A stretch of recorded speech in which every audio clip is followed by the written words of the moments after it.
Podcast. Podcast FM.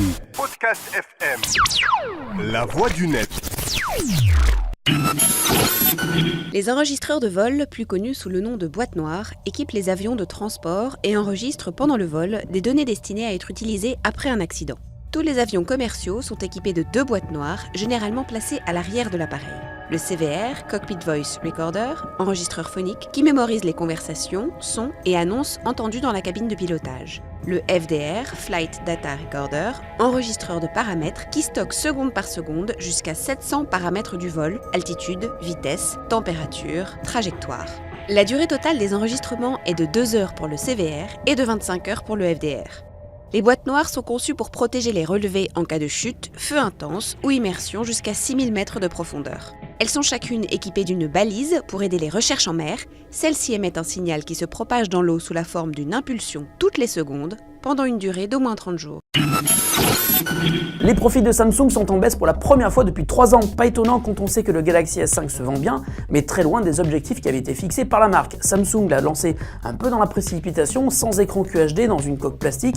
Le S5 fait donc un peu léger face au HTC One M8 en métal et au LG G3 et son superbe écran très haute résolution QHD. Samsung veut donc se rattraper au plus vite et c'est par la voix d'un de ses dirigeants, Kim Young-jun, que le constructeur a annoncé que 2 nouveaux modèles de smartphones haut de gamme sortiraient d'ici 6 mois, l'un avec un grand écran et l'autre dans un nouveau matériau. Les infos sont pour l'instant assez maigres, mais 6 mois, c'est le temps qu'il reste avant le Mobile World Congress.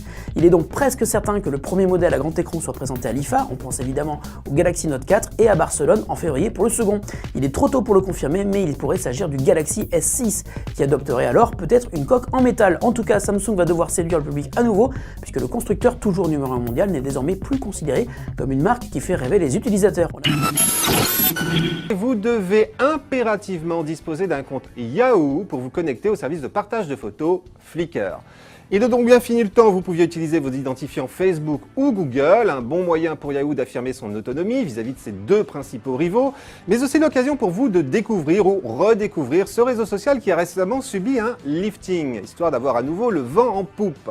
Flickr s'est ainsi laissé gagner par les grandes tendances du moment. D'Instagram, il a donc retenu une sélection de 14 filtres qui vont vous permettre d'embellir en un clin d'œil tous vos clichés. Et de Vine, la possibilité de filmer de courtes vidéos en HD, mais limitées ici à 30 secondes.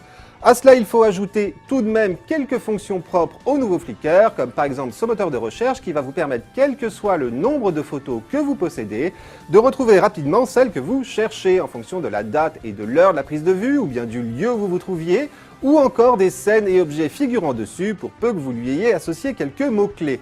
Voilà, même plus besoin de classer vos photos, c'est Flickr qui s'en charge. Enfin, sachez que vous pouvez désormais partager d'une piche nette vos albums sur Tumblr, Facebook et Twitter. Et puis surtout, je vous rappelle que Flickr vous permet de stocker gratuitement jusqu'à 1 téraoctet de données, soit environ 300 000 photos, et que vous pouvez synchroniser votre smartphone avec l'appli pour sauvegarder automatiquement sur Internet tous vos clichés, qui resteront cependant privés jusqu'à temps que vous décidiez de les partager. Voilà donc pour le nouveau Flickr, toujours gratuit et disponible sur iPhone comme sur Android. Darkstone nous vient tout droit du PC. Sorti en 99, ce hit fait son retour sous l'impulsion de Paul Cuisset, créateur de l'intemporel Flashback. À l'époque, Darkstone venait chatouiller un certain Diablo dont il reprenait les grandes lignes. Le jeu n'a pas vraiment bougé pour cette adaptation mobile et c'est tant mieux. On retrouve les quêtes découpées en 7 niveaux, lancées aléatoirement parmi 22. Et bien sûr les 8 classes de héros qu'il conviendra de faire monter en expérience au fil des parties. Le jeu est gratuit, incluant des achats matériels pour les plus impatients. Le monde est dark, le monde est stone, le monde est Darkstone.